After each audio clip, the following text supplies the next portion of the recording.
It is a beautiful morning out here at the river house. It is just after sunrise, though that doesn't mean that much out here when the sunrise is after like 7:30 or so.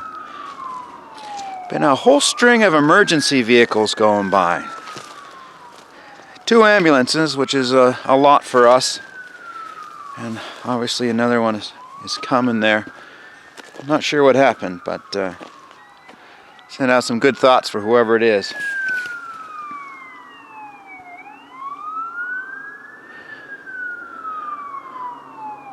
There was a bunch of coyotes. Oh, you probably can't hear them, but I can hear them because they must be yipping directly at me in response to the sirens. And we've got a bald eagle right over there.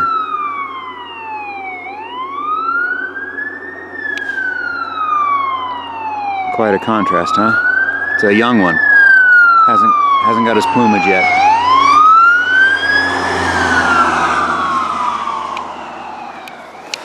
So that's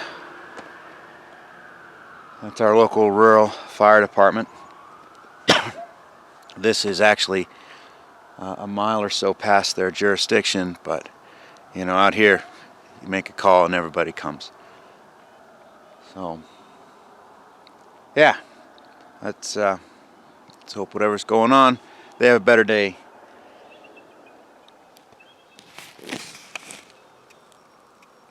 I don't know if you could hear it, but that was that young eagle yelling at somebody. So we're back under some quarantine.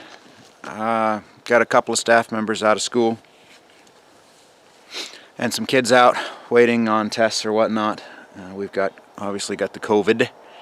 The Rona is near and around us, and my student teacher this year, her son is under mandatory quarantine, so she's not allowed to come back yet. So I've told Mom and Dad under no circumstances can they come today. I think it's fine. I think I've learned enough here. Wait for this car.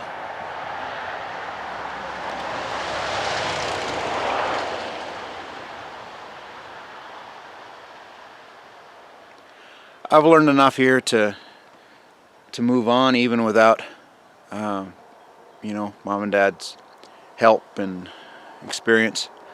So I'm going to build the big center wall that the trusses are going to run on. The trusses haven't been started yet, but I've been told they'll be started the first part of next week, and that they're not super complicated, so maybe we'll have them here pretty soon, and I'd like to be ready for that. So the issue for me is that I don't know that I have all that much left over in dimensional lumber, 2x4s and whatnot. I don't need that many, and what I need is only 4 foot 5 inches long. So our goal is to go through the stuff we cut to build the forms, the stuff we cut from that big pine we took down, which is not super good lumber, and it tended to dry with a lot of kinks, but only at the knots. So I'm hoping that I can cut the knots out of it. I've got a bunch of longer stuff that I might be able to cut up and make use. I've got a pile of treated lumber that I can dive into, and then I do have some nice long 2x4s, so if I measure out what I need for my sills, I could cut up the remainder of that. At this point, it's actually cheaper to cut up the longer wood than it is to buy 2x4 studs, even though I don't actually need that dimension, that length. So I'm going to see if I can get the backhoe fired up, and if I can, I'm going to use it to move some pallets of scrap wood to the top of the hill, just to make my life a little easier. Yeah, it's a weedy collection of crap, but it's wood, it's the right width, and might as well use it up. What we're building is the wall that sits on top of this wall in order to peak the roof. And it has got to be 4 foot 5 inches and 3/8. Or as the stud or the truss guy says, 4 foot 5 and 6/16 is what it needs to be. Well, it's the end of another day, and I had intentions of filming. I truly did, but I didn't. However, the last big wall, let's see, that one is in, and that is what my trusses are going to sit on top of. So you can see it full length right there into the sunset.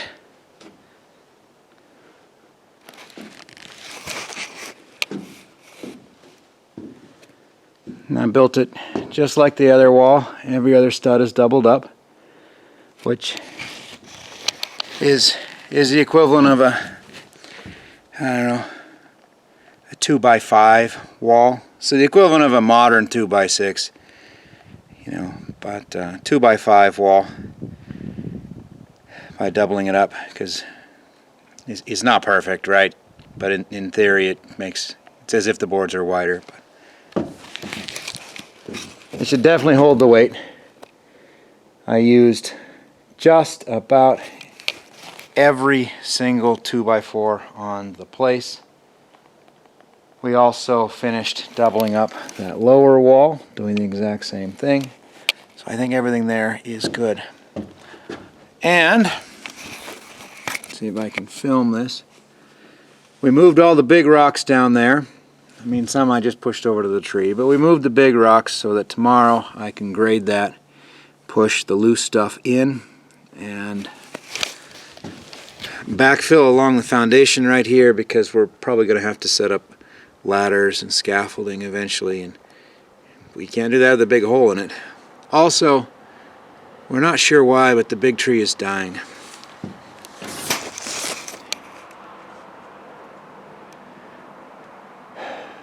It's possible it's just in one of those ponderosa pine needle replacement things. That one right there did it. You can see how sparse it is, and it just rained needles all summer long. But it's still got a lot of green, and it otherwise looks healthy. This one appears just to be dying down to brown. And now this branch here is, that one is dying, and it wasn't before, so it's working its way down. I don't really know what's going on with it.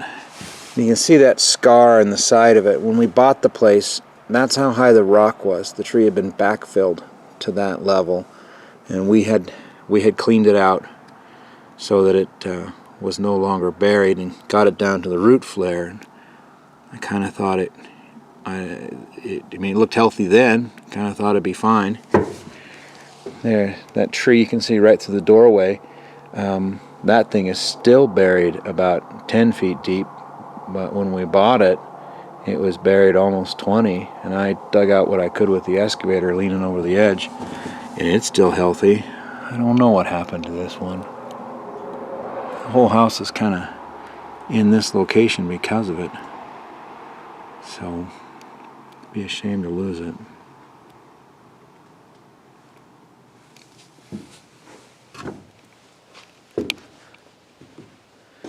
So all the scaffolding is up, so we can take and lift those trusses, and then this is Dad's plan here, is you can slide them across these row 2x6s all the way across there, and that'll be a whole lot easier than trying to get it up on top and sliding it across, because we won't be worried about them slipping out.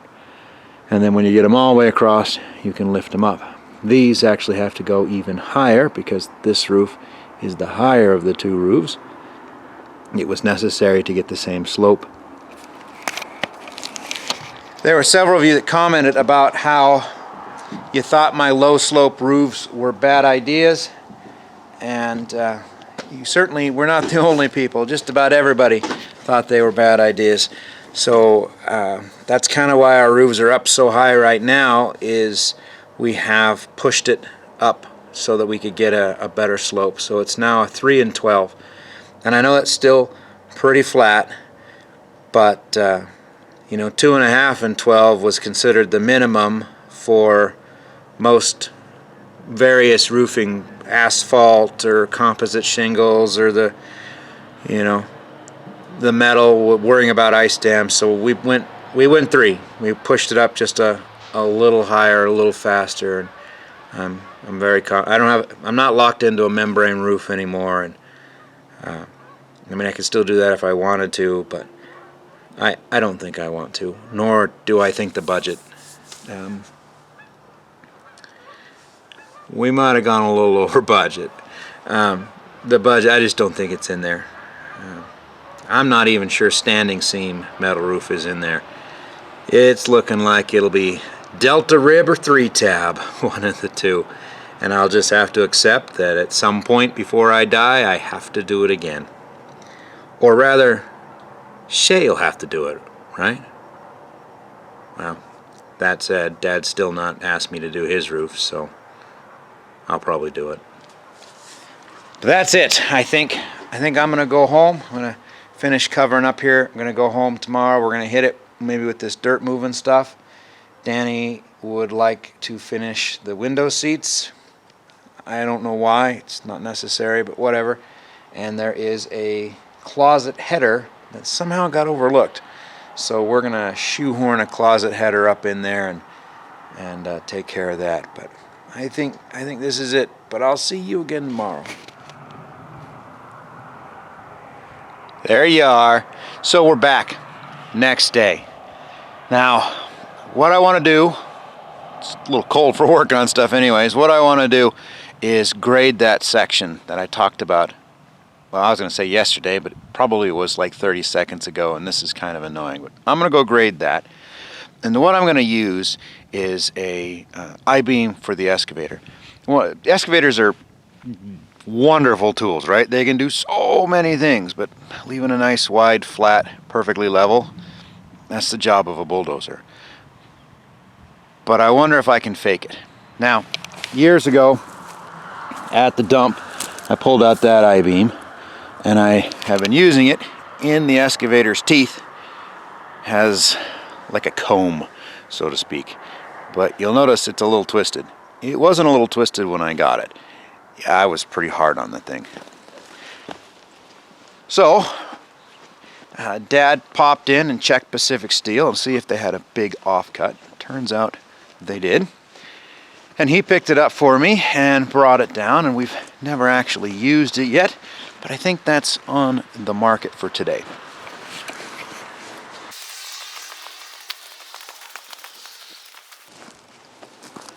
Look at that beauty. Way more chonkers than the other one. Quite a bit shorter than the other one. That was kind of the problem, is it was so long I'd hook something on one end and fold her up like spaghetti, and then I'd have to try to push it straight. And I'm hoping I don't bend this up too bad. And the goal will be to get up in here and essentially push all this in, get this level so that I can start bucketing material in with the backhoe so that we can set up scaffolding and whatever we need to right along here.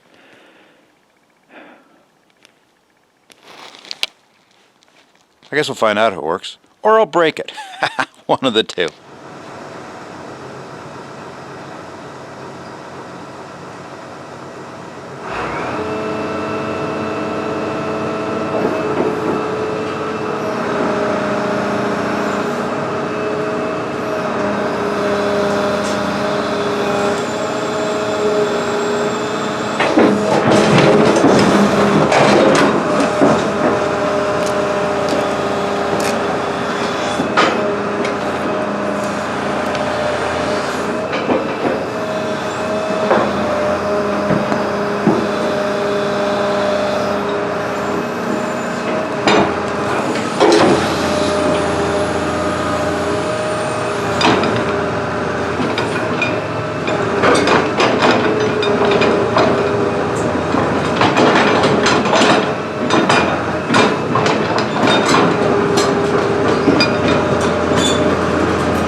See, it works pretty well. Any awkwardness and failings are due to operator skill, and my jaws aren't as pinchy as they were when I bought the machine. She's got a lot of hours, a lot of use on her. So, but still, it would not push it forward. I just couldn't hold it together, but it worked great pulling it back. Now, because the dump truck's dead, I'm going to come and fill this with the backhoe. So I'll see you in about 80 or 90 bucket loads.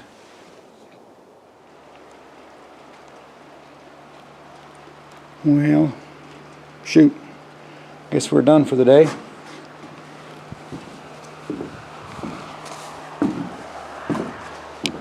We got that forgotten header in. Fits like a glove. Probably should have been the 10-inch header instead of the 8-inch header, but it's still fine. It's still perfectly fine.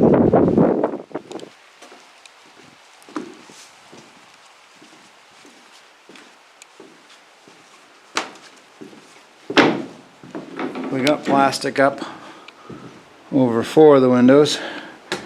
Basically these 2 windows, top and bottom. I sprung for the good reinforced stuff in hopes that it would handle the wind. So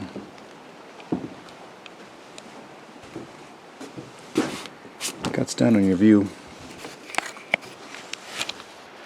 I don't know. I hope it works fine. I don't see why it wouldn't work fine. It's about 3 times more expensive, so it better work fine. I guess if it fails, I'll have to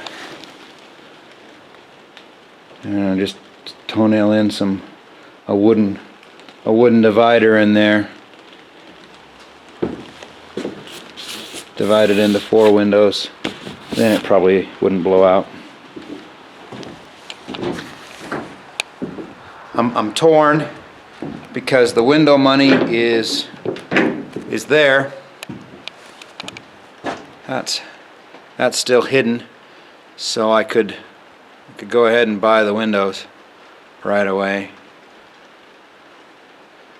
But I still think it'll probably be a spring purchase. Ooh, my grading.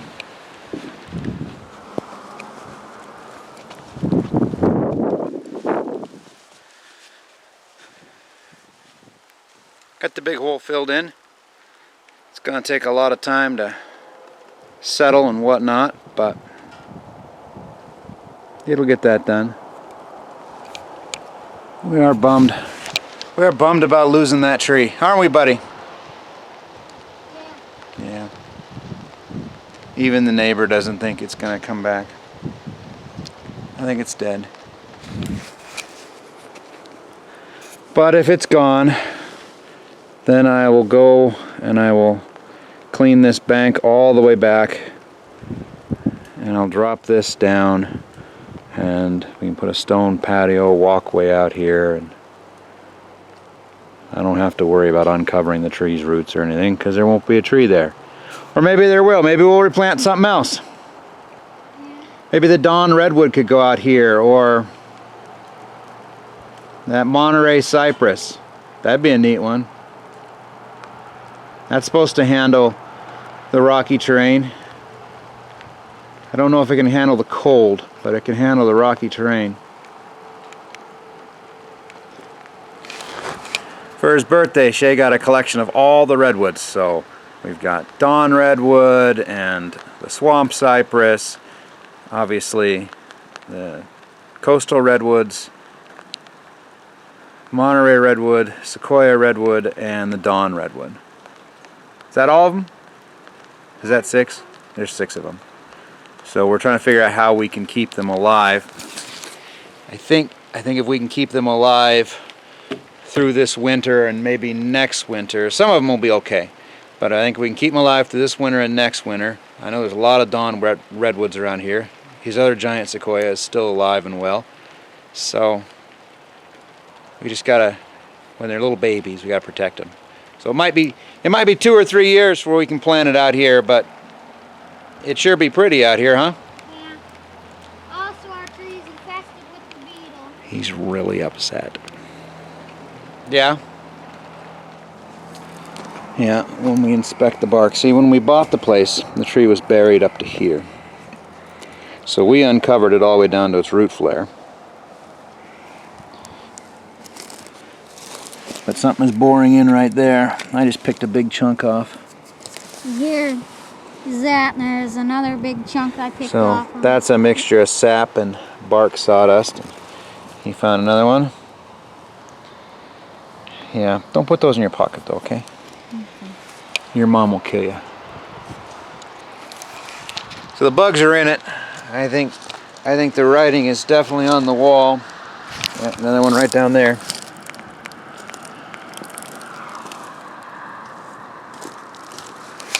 I just don't know why it gave up the ghost now. I didn't hit any of its roots, not any big ones. Hardly any at all, to be honest with you. I just went down the rock wall. I didn't dig into the soil around it. We've been babying this thing since the beginning. I've driven around it a bunch, but then again, it used to be buried up 3-4 feet, so maybe it's legacy damage from that, I don't know. We'll be sorry to see it go. But still, it was a day of success, right, buddy? Mm-hmm. Yeah. And a day of sadness. And a day of sadness. Thanks for watching. So the only issue for us is I don't know that I've got all that much left. Two-dimension. Start over. Idiot.